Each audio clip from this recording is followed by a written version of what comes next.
Em 15 de novembro de 2021, extremamente recente, menino autista de 8 anos é encontrado com sinais de tortura.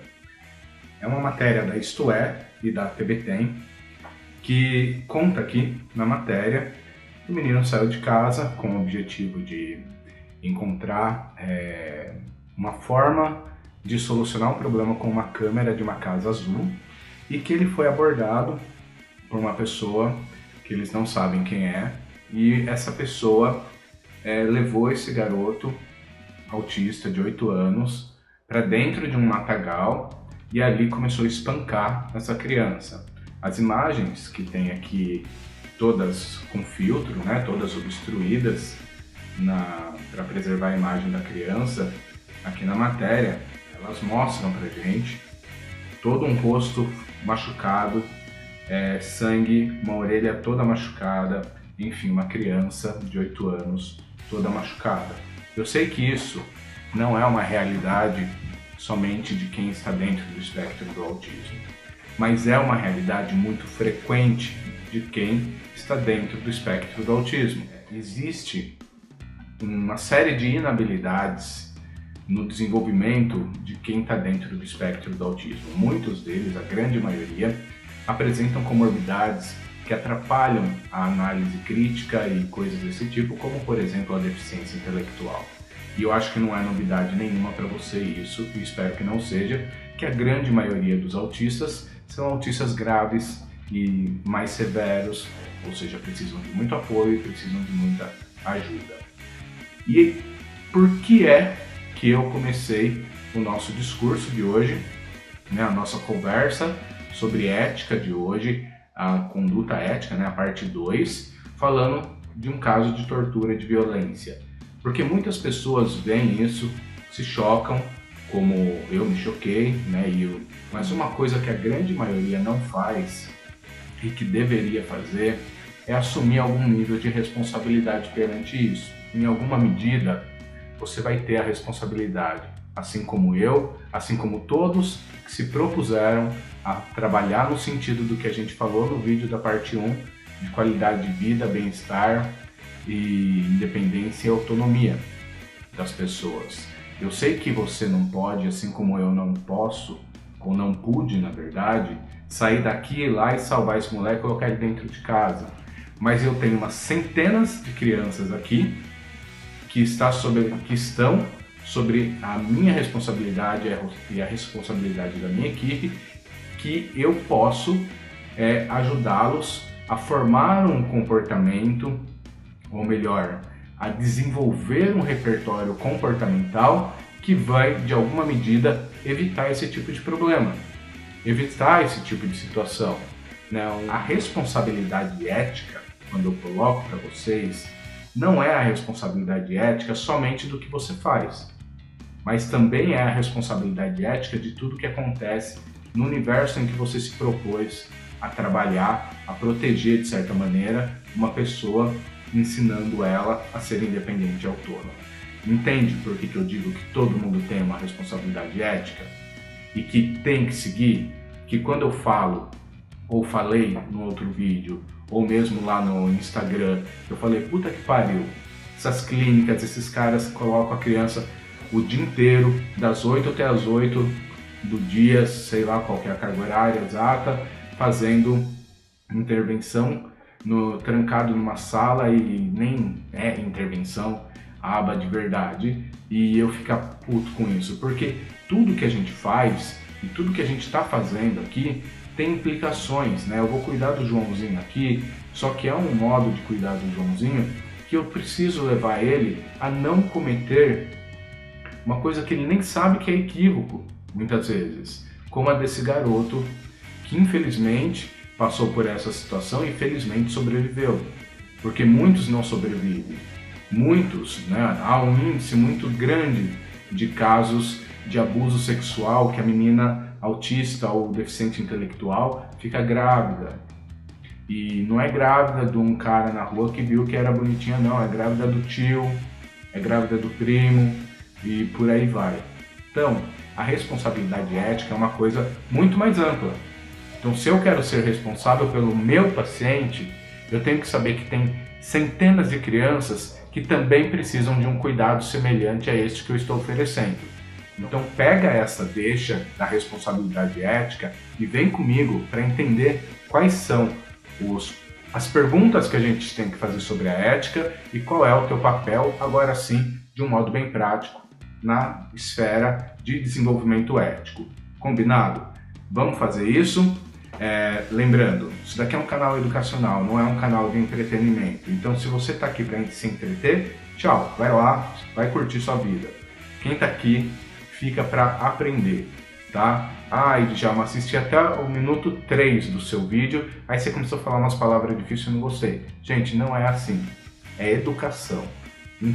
Não entendeu? Coloca no comentário, não entendi, eu repito, tá? E agora, mais do que isso, também vai lá, como muitos de vocês fizeram na parte 1, se inscreve no canal e ativa o sininho de notificação para você receber avisos sobre os próximos vídeos, assim como comente o nosso vídeo aqui e compartilhe com as pessoas, porque todo mundo tem que saber sobre ética. Combinado? Então qual é a coisa certa a fazer? A primeira coisa é o Código de Ética do Comportamento, que todas as organizações profissionais têm algum tipo de código de ética, como eu já coloquei para vocês. Então vai lá e dá uma olhada e veja o que disso daí que serve para você e que vai permitir que você tenha ali um manualzinho, cara, para você seguir e não deixar a coisa ir para um caminho errado. Porque quanto mais no caminho da ética você está, mais distante você está de um caminho em que você permite que uma criança seja espancada, abusada e coisa desse tipo. O que vale a pena fazer? Definir prioridades de repertórios comportamentais que devem ser desenvolvidos. Como, por exemplo, todo comportamento, dentro do que vale a pena fazer, todo comportamento tem que ter algum nível de validade social. Você não vai desenvolver no seu aprendiz, no seu aluno, no seu paciente, habilidades que não servem para porcaria nenhuma. Você vai desenvolver com eles habilidades que têm validade social. Isto é a primeira coisa quando você pergunta o que você deve fazer, o que vale a pena fazer. Vale a pena fazer o enriquecimento comportamental de habilidades que têm validade ou significância social. Beleza? Segundo ponto, relação custo-benefício. Você tem que saber avaliar o que é mais importante e o que é o menos importante. Então, na implementação de um projeto comportamental, tem coisas que não têm uma relação de custo-benefício interessante. Ou seja, o custo para você ensinar uma coisa é muito alto para um benefício dessa coisa ensinada muito baixa. Então, assim, tem que aprender a fazer isso. Não sabe fazer? Recorre ao seu coordenador, ao seu supervisor e pergunta, vale a pena fazer isso daqui? Até porque se você não sabe fazer isso e pensar nesse sentido, você já está sob supervisão. Então, o seu supervisor não vai deixar isso acontecer. Próximo ponto, a exigência de coisas que já existem. Então, a criança se bate, a criança morde, a criança apresenta um quadro gravíssimo de seletividade alimentar, muito sério, que está colocando a vida dela em risco. Essas são crianças elegíveis para o tratamento. Por quê? Porque existe um contexto de exigência de prioridade aqui. O que é mais importante de você ensinar? Ele a desenvolver as habilidades sociocomunicativas dele, os comportamentos verbais e por aí vai, interação social e tudo mais, ou ensinar ele a escrever. Qual é a coisa que é mais importante? Se o cara não tem um repertório de sociocomunicativo, apresenta problemas de comportamento, a escrita é o de menos. Quantas vezes a gente vai ter que falar, desculpa pessoal que trabalha com escrita, mas vocês também têm que entender que existem comportamentos que precisam ser ensinados para que ele não vá tentar lá mexer na câmera azul e ser espancado na rua. E isso, muitas e muitas vezes, não envolve nem passa perto da necessidade de ensinar escrita. Então, presta atenção. Exigência da prioridade, qual é a prioridade terapêutica. Depois disso, eu tenho aqui para vocês princípios gerais de competências e coisas que você tem que ter e os padrões éticos, né? Ethical standards, que tem que ter. Primeiro, princípios gerais. O A, né, que eles colocam. O princípio geral para o analista do comportamento para essas intervenções é a beneficência e a não maleficência. Ou seja, tudo que você vai fazer, tudo que eu falei agora, validade social, prioridade terapêutica, está vinculado e tem que estar estritamente vinculado a uma questão de não deixar ser produzido comportamentos do terapeuta e de quem está por perto que gerem maleficência, ou seja, gerem coisas ruins para o paciente. E que os nossos princípios de intervenção e de prática e de tudo que a gente vai fazer tem que estar ali, cravado na beneficência. Combinado? Segundo ponto, fidelidade e responsabilidade. Então você ter um aspecto de fidelidade. Se eu tenho um procedimento, eu tenho que ser fiel a esse procedimento. Não adianta eu não ser, assim como ser fiel aos meus padrões éticos. Depois, o C e o D, integridade e justiça. Então, integridade, não preciso nem dizer, né? Segundo, a justiça. Partir do princípio de justiça, né? De justiça, de equidade, de tudo que está envolvido aí. De que a gente não vai permitir que as coisas aconteçam de um modo errado, perante a lei, perante os códigos e perante a nossa prática do dia a dia. E por fim, essa parte dos princípios gerais, respeito aos direitos e à dignidade da pessoa. Eu nem preciso explicar. Você tem que respeitar os direitos e a dignidade da pessoa que está com você. Agora, os padrões éticos. O primeiro item é resolver questões éticas na sua prática profissional. Tem que conhecer a ética para poder resolver. Não tem como você resolver uma coisa que você não sabe, cara. Você tem que entender a ética dentro da análise de comportamento e ponto, certo? Segunda coisa e terceira coisa, competência, desenvolvimento contínuo da sua formação para que você seja de fato competente. Então essa é a competência. Você precisa desenvolver essa competência, todas elas. O próximo item são as relações humanas. Então você tem que entender que tudo que está acontecendo é relacionamento humano e que você tem que ter um padrão ético na sua relação humana. No próximo item nós temos a questão da privacidade e da confidencialidade, que eu nem vou explicar, porque você já sabe disso. Você sabe que tem que existir uma privacidade e uma confidencialidade na forma como você conduz o seu trabalho.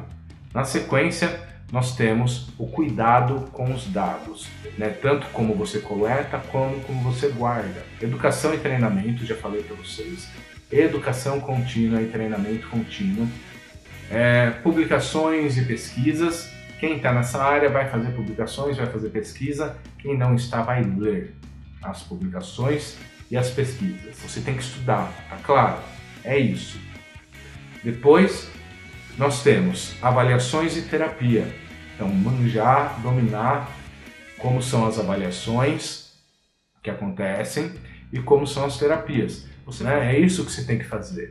Não é difícil, gente. Olha só. Eu digo que a responsabilidade de casos como o do menininho que foi espancado lá em novembro de 2021 é a responsabilidade nossa também, porque muito provavelmente se a gente conseguir espalhar no nosso país uma condição na qual a gente consegue fiscalizar, a gente consegue orientar, e a gente consegue aplicar sanções duras, éticas, sobre falhas, esses caras eles vão estar em terapias adequadas. Eu não sei se esse menininho estava em terapia, mas eu sei que se tiver, não estava muito adequada, né? Porque pode acontecer o que aconteceu com ele em terapias adequadas.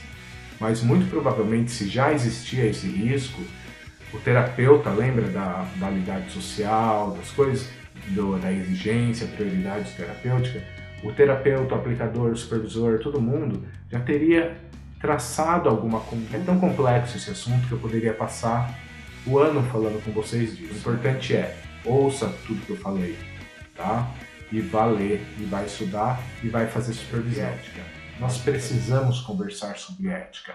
Chega de clínicas trancando criança, chega de clínicas colocando 5 crianças numa sala só e falando que é aba. Chega de crianças sendo abusadas, crianças sendo agredidas e a gente ficar assistindo e chorando por causa da notícia. A gente precisa hoje, amanhã e sempre ensinar essas crianças e ensinar quem ensina a, nesses casos, terem comportamentos que não vão chegar a esse ponto. Tem uma criança que ali no meio das 5 que ganharam liminar e que colocaram tudo na mesma sala, com a estagiária, levante a mão e fale o que está acontecendo, e conte para a mamãe, e fala que não está aprendendo. E ela só vai fazer isso se a gente ensinar. Tchau, tchau, pessoal.